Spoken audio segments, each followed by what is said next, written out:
What's up guys, Phoenix here, and today I'm going to be talking with you about the Dragunity deck that got top 8 at YCS Toronto this past weekend. It was piloted by, I believe his name is Umar. If I mispronounced your name, I'm sorry. But overall, I'm just going to get into the deck list and then talk about, certain things that I like, don't understand, all that. Because this is a very interesting deck list. The one of Red Eyes, the one of Leviathan, 2 copies of Tempest, 2 is the right number, as I've been saying. 2 copies of Mistleton, same thing, 2 is the right number. The 1 Zephyros, the 3 copies of Ducks, that's standard. The 3 Legionnaires, this I'm curious as to whether it clogged or not. The Dragunity Decklist, the 1 copy of it. 3 Dragunity Phalanx, standard, and 2 main deck effect Veilers for his monster count. For his spells, he ran Dark Hole, Triple Terraforming, the Gold Sark, that's mandatory. 3 MSTs mained. I'm curious as to how if these clumped or not. The 1 of Book of Moon, 2 Forbidden Lance, and 3 Dragon Ravine. As for his spells, that's 14 spells. And for his 7-card trap lineup, the 1 of Bottomless, the 1 of Torrential.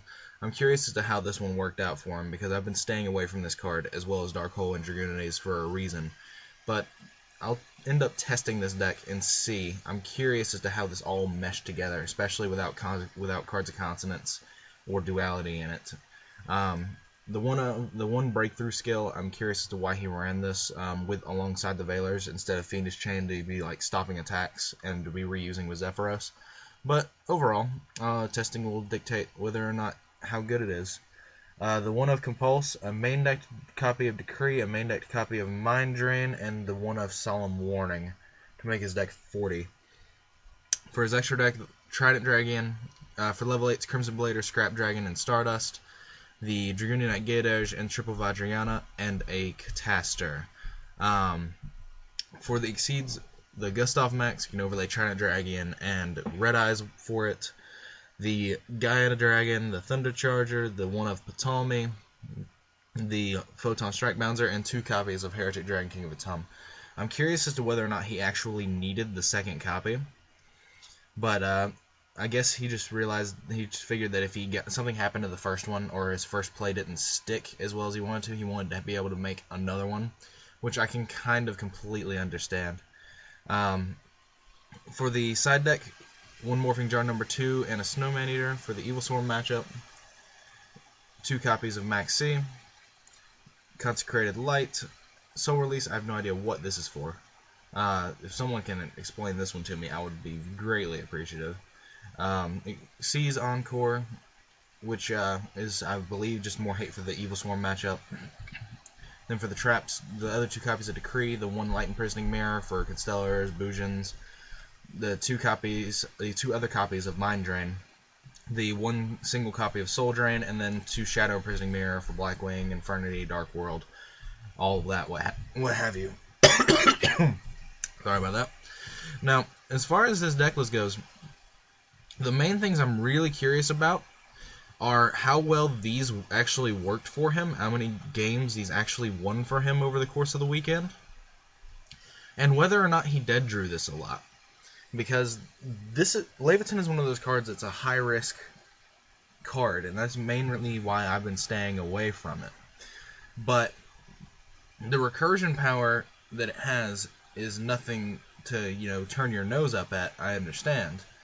But also, it seems like one of those cards that it can either win you the game or it can just lose you the game, because you're going to draw it at inopportune times and have nothing to do with it, or you're going to go with it into a Trident Dragon play and it's going to cost you the game because your Trident Dragon has something done to it and you wasted your turn and all that. It just seems like it's one of those cards that I've talked to a lot of people that actually played this and they liked it. But then on the same side of that coin, I talked to people that all they do is they say that the one card that they would not ever run again is Dragunity Armor Leviathan. So testing will have to dictate how this card works out. I'm really, really curious to see how well it works. Another thing is the 3 Legionnaire. I'm really curious as to whether or not these clumped for him or not, because that's the main reason why I stopped running 3 a long time ago. because they were costing me entire matches. Like game 3s, I'd be opening triple Legionnaire with nothing to do with them. So I eventually cut it down to 2. So they had less chance to clump, because it's one of those cards that it's like, oh, if I need it, I'll just search it. But he ran 3 with the 1 Acklys, so I'm curious. If I tested this, I'd probably cut it to 2. The lack of cards of consonants also is something that I'm a little bit curious about, and also whether or not these clumped, because I don't main 3 MST in any of my versions, simply because of the fact that I want every card that I'm drawing to be as relevant as possible, and 3 MST along with 2 Lance just seems like it would clump a little bit. But he got top 8, so I guess it worked for him. Ultimately, I just have to test this and see how and what can be translated out of this as relevant information. But anyway, as always, guys, comment, rate, subscribe. Click on that if you have not. I'd greatly appreciate it. This is an interesting video. I've never really done any sort of deck list analysis on anything that isn't my own. So if you guys like these type of videos and want me to do more of these like deck list analyses after YCSs in the future, let me know. I'm still trying to talk with Patrick and get his deck list, because apparently no one else got his deck list that I'm able to find.